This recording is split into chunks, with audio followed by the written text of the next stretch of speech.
2 years ago, I attended a friend's wedding in a rural community.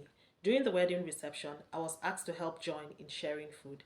A little distance away from where we were sharing, I noticed a group of boys, not more than 8 to 11-year-olds. They were just looking at us. And while I was serving, a plate of food fell out of my hand, and within a second, I noticed one of the boys run towards me, pick that pack of food, and ran off. I began to scream for him to stop, stop.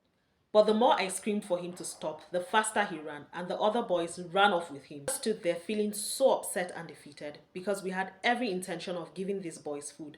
Unfortunately, they ended up with food that should have been thrown away to dogs. While I was ranting and just complaining about their behavior, I heard God say to me, "But Naret, this is how you run off sometimes with what isn't my will for you, because you don't trust me." And it hit me that that little boy would have acted very differently if he knew the people who were sharing food.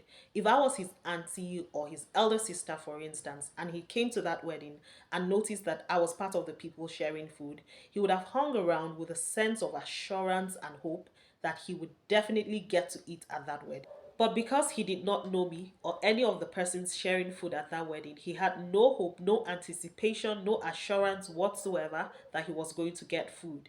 So he seized what looked like an opportunity, what looked like an answer, and ended up with food that should have been thrown away to dogs. The more I thought about it, the more I just found myself repenting before God because I was guilty of the same sin. And I just had to repent before God and say to Him, "God, all the times that I acted in impatience, it was because I did not trust you enough. And if I did not trust you enough, it was because I did not know you enough."